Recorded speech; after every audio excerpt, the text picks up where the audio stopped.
What's up, folks? The Sportsbook Killa UFC 311 this Saturday. Don't miss it. We got some incredible fights on this fight card. Last week's report card, I was 66% accurate on my strong bets. I went 4-2, had two upsets. That was the awesome Austin Bashi pick and the Magomed Gaziazulov. Both of those lost upsets. So sorry about that one, but I got four right out of six. Let's get to this UFC 311 card. We're going to start with the main event, the men's lightweight division. Islam Makhachev versus Arman Tsarukyan. Islam Makhachev is the champion. He is on a 14-fight win streak, trains over at American Kickboxing Academy. He is a former combat sambo world champ, fights out of the southpaw stance. Great takedowns, great wrestling, great boxing, good ground, solid ground game. Real solid ground game. He has submissions. He submitted Brazilian Jiu-Jitsu black belts. So this is, the ground is nothing for him. Arman Tsarukyan, he's on a 4-fight win streak. He has good takedowns, great wrestling. He's a hard puncher. He has very hard, fast kicks, very hard kicks. This is going to be a tough fight for the first 3 rounds. But they fought before, and Makhachev outlasted him. I think he'll outlast him in this one. I think Makhachev wins this fight in the 4th and 5th round when it counts. And so I'm going with Islam Makhachev to win, and I'm going to take the over 1.5 round prop, over 2.5 round prop, and the over 3.5 round prop. Next fight, we got the men's bantamweight division, Merab Dvalishvili versus Umar Nurmagomedov. Well, we in for a fight. Merab Dvalishvili is a judo black belt. He has strong kicks. He's on an 11-fight win streak. He has great wrestling, great cardio. Umar Nurmagomedov, he's from Dagestan. He has great wrestling, great ground game. He can punch. He can kick. He's a really good striker. He has some very strong kicks. Man, he beat Corey Sandhagen. Umar is no joke. I'm going to go with Umar Nurmagomedov to pull off the upset. The only thing I'm worried about is Merab with his constant takedown attempts wearing down Umar.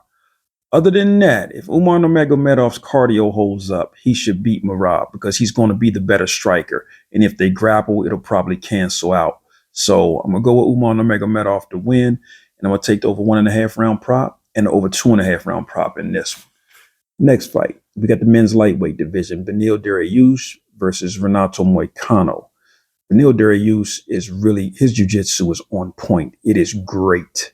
He's a hard puncher. He has a solid ground game, really good kicks and good cardio. Renato Moicano, he's just on a tear. He's basically beating everybody. He just beat Benoit Saint Denis.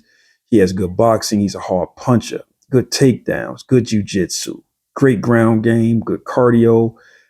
Moicano's just a hot guy right now. He's running through everybody. I got to go with Moicano in this one. I have to. And I'm going to take the prop bet that the fight starts the 2nd round, but Moicano is going to be my pick for that one. Next fight, let's see who we got here. We got Jiri Prochazka. We got the men's light heavyweight division. Jiri Prochazka versus Jamahal Hill. Jiri Prochazka, this guy is amazing. He has an array of attacks. He can kick, throw spinning back elbows. He's good. He's good. He's a versatile striker. He's a hard puncher. He has great cardio. Jamahal Hill, he has KO power. Fights out of the southpaw stance, but knocks out a lot of his people with his right hook. He has strong kicks, really good boxing, and he has really good takedown defense. I'm going to be rolling with Sweet Dreams Jamahal Hill on this one. I think he lands that right hook and puts Jiri out, at least knocks him down. Jamahal Hill, he's mad at that fight he lost to Alex Pereira, and you can see the fire in his eyes. I think he's going to be coming to take Jiri's head off. And Jiri's going to have to do something real special to win this fight. But I'm rolling with Jamahal Hill. I'm going to take my chances on Jamahal Hill on this one. And I'll be going with the under 2.5 round prop on this one just in case we get a nice knockout. Just a little something on it, not super heavy because Jiri's tough. It could go the distance. But I'm going to sprinkle a little something on the under just to see if it hits. Next fight, we got the men's middleweight division. Kevin Holland versus Reinier de Ridder. Kevin Holland has good boxing. He's a hard puncher, versatile striker. He has a good ground game, good cardio. He's a Brazilian Jiu-Jitsu black belt. De Ridder, he has a great ground game. He's a Brazilian Jiu-Jitsu black belt. He has good takedowns as well, but his cardio is weak. He has really poor cardio. Um, I think Kevin Holland can win this fight. So if I was betting, I would lean Kevin Holland. But I've seen Kevin Holland blow so many fights that he could win that I just can't bet on him against this guy because this guy loves to get takedowns. And he'll probably take Kevin Holland down and he may actually get a submission. I don't know. But I'm not willing to bet on any of it. So I'm going to kind of leave this one alone. And good luck. If you think the Ritter can get the takedown, roll with the Ritter. If you think Kevin Holland can keep that fight standing and piece this guy up striking, you go with Kevin Holland. But I'll leave this one alone. Next fight. This is a late replacement fight. We got the men's light heavyweight division. Billy Elekana versus Bogdan Guskov. I was going to take Bogdan Guskov when he was fighting Johnny Walker. But now Johnny Walker's been scratched. I'm definitely going to take him over this guy, Elekana. I've watched the guy, Billy Elekana, fight. I don't see anything that says he can beat Bogdan Guskov for sure. Bogdan Guskov, he's a Brazilian Jiu-Jitsu brown belt. He has good boxing, serious KO power. He fires a right uppercut, and if he clips you with it, it usually either gets a fighter in trouble or KOs him. So I'm going with Guskov on this one. This guy's a hard puncher. Right now, he's a 3-1 favorite. I'm going to even take a chance on the under 2.5 round prop because there's a good chance Guskov may knock this guy out. So I'm going to be going with Guskov to win and under 2.5 rounds. Next fight, men's bantamweight division, Payton Talbott versus Raoni Barcelos. Payton Talbott is just destroying fighters now. He has KO power. He's a fast, hard, versatile striker. He has strong kicks. He's a pressure fighter with phenomenal takedown defense and a good ground game. Raoni Barcelos, he's a Brazilian Jiu-Jitsu black belt. He has really good leg kicks. He's a hard puncher. He has good boxing, and he has a strong chin. Payton Talbott is a 12-1 favorite right now. He's at minus 1,200. I'm definitely going with Payton Talbott, but I'll probably have to bet the spread because minus 1,200 is a bit much. It's a lot. And I'm going to sprinkle a little something on the under 2.5 round prop in this one for sure. But Payton Talbott's probably going to win the fight by destruction. Next fight, who we got? Oh, man, we got the men's heavyweight division. We got Jailton Almeida going up against Serghei Spivac. This is going to be a good fight, especially if you like grappling. Jailton Almeida, he's a Brazilian Jiu-Jitsu black belt.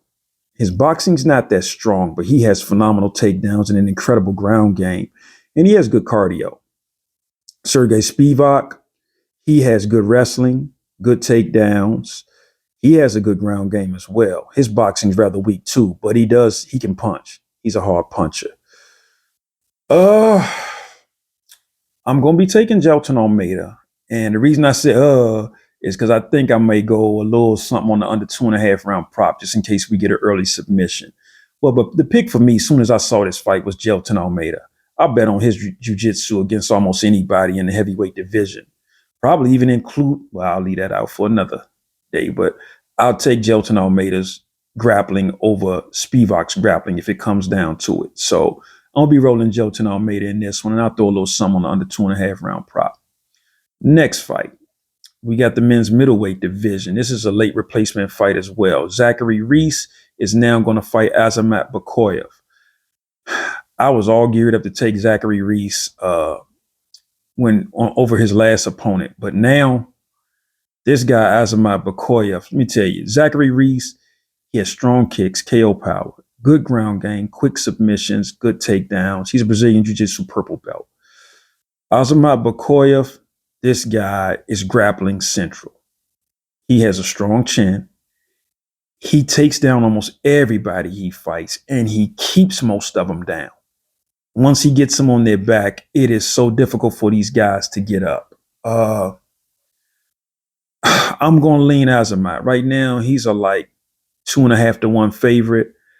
I got to go with Azamat Makhachev in this one because I got a strong feeling I'm not going to go heavy on him. I'm not going to go heavy on him because he's relatively new to the UFC, and I don't like that. But he is a Russian wrestler, and his wrestling is strong. And he doesn't care if the fight's boring. He'll lay on top of you just to win rounds. He don't care. He don't care. You can boo him all night. He don't care as long as he wins. So I'm going to lean Azamat in this one. And only thing I'm worried about is Zachary Reese using that power to catch him early. If he doesn't, it's probably going to come down to the wrestling. And strong wrestling usually beats strong jiu-jitsu in MMA. Next fight. We got the men's lightweight division. My dude, Grant Dawson, going up against Diego Ferreira. Grant Dawson has phenomenal wrestling, great takedowns, relentless grappling. He has decent cardio. He trains over at American Top Team, and he's a Brazilian Jiu-Jitsu black belt. Diego Ferreira, he has KO power, good boxing. I mean, he knocked Michael Johnson out cold recently. He has good cardio, great ground game.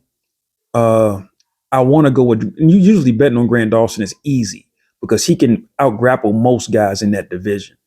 Problem is this guy, Diego Ferreira. I watched the fight with Ferreira and Matthias Gamrot. Gamrot was having a heck of a time trying to keep that guy down. He was having a hard time to take him down, having a harder time trying to keep him down. I'm still going to lean Grant Dawson. I am. But this is going to be a tough fight for him because this guy, Diego Ferreira, does not settle on his back. He is hard to hold down. So I'm going to go with Grant Dawson to win, and I'm going to take the over 1.5 round prop and the over 2.5 round prop. Next fight, we got the women's bantamweight division. Carol Hossa versus Eileen Perez. Carol Hossa is a Brazilian Jiu-Jitsu black belt with good boxing. She has a good left jab, hard right hand, good cardio, strong leg kicks. Eileen Perez, she's on a 4-fight win streak. She has a good ground game. She has really good takedowns. She's a versatile striker, and she has good cardio. This is a tough fight here. This fight could go a lot of different ways. Sometimes Carol Hossa has very low punch output or strike output, and that would just lean to Eileen Perez just constantly going for takedowns. And if she gets them, she wins the round. And if she doesn't and pins her up against the cage, she still probably wins the round. So this fight could go a lot of different ways. I want to take Hossa, but I can't be so sure that she's going to go out and punch like she needs to beat Perez. She has good takedown defense. Hossa has real good takedown defense. But will she punch? I don't know. I've seen her just stand in front of Norma Dumont and do almost nothing for the whole first round. So I can't bet on her. I can't bet on Perez either because I think Hossa, if she fights, is the better fighter, I think. But I won't take a winner or loser, but I will go with the over 1.5 round prop and the over 2.5 round prop in this one. I think that's a decent bet. Next fight. Oh man, we got the men's bantamweight division. Reinier Nakamura versus Muin Gafurov. Reinier Nakamura, if you haven't seen this guy fight, he has KO power. He's a relentless grappler with great cardio. He has a great ground game and great takedowns. His wrestling is very good. Muin Gafurov is a 2-time combat sambo champion. He has strong, fast kicks. He's a hard puncher. He's a pressure fighter. I'm going with Nakamura all the way. I like the way this kid grapples. This guy is good. He is very good. His grappling's good. His wrestling's good. He can wrestle the whole 15 minutes. No big deal to him. He's good. I'm going with Nakamura to win right now. He's a 5-1 favorite. And I'm going to take Nakamura to win, and I'm also going to take the -3.5 spread on this one. And I probably that might come in at maybe -3 something. I don't know, but I'll be taking the spread because I think he should dominate this guy, Gafurov. Next fight, we got the men's bantamweight division. Ricky Turcios versus Bernardo Sopai. Turcios has a strong chin. He's a pressure fighter. He has a good ground game. He has weak takedown defense, but I think that's partly because he don't mind being on his back. He has good cardio. He has phenomenal cardio. And he's a Brazilian Jiu-Jitsu black belt. Sopai, he has good takedowns. He has a good ground game, but his cardio is horrible. He usually doesn't have much left in the third round. I'm going to take a chance on Ricky Turcios' cardio outlasting this guy. I really am. Turcios is at plus 235. I'll take a chance with Turcios, and I'll go with the over 1.5 round prop in this one. If Sopai knocks him out, he does, but I'm going to take a chance on Ricky Turcios' cardio. I am. Next fight. Who I got? Oh, last fight. Men's flyweight division. Tahir Ulanbekov versus Clayton Carpenter. Ulanbekov has a strong left jab, hard right hand, great takedowns, great ground game, strong chin. Clayton Carpenter, he's a Brazilian Jiu-Jitsu brown belt, hard puncher. He has a strong chin. He has some weak takedowns, though. I'm going with Tahir Ulanbekov all the way. I like the way that guy fights. I like the way Ulanbekov fights. He can strike and he can wrestle. Like it. I like that style. Going with Ulanbekov to win for sure, and I'll be taking the prop bet that the fight starts the second round. Good luck, folks. Try to limit your parlays to 2 and 3 pick parlays. If you're going to do them wild ones, make sure you got some good 2-3 pick parlays to get you some good solid money coming in. Then take your chances with those long parlays. Good luck this weekend, folks. We got a heck of a fight card.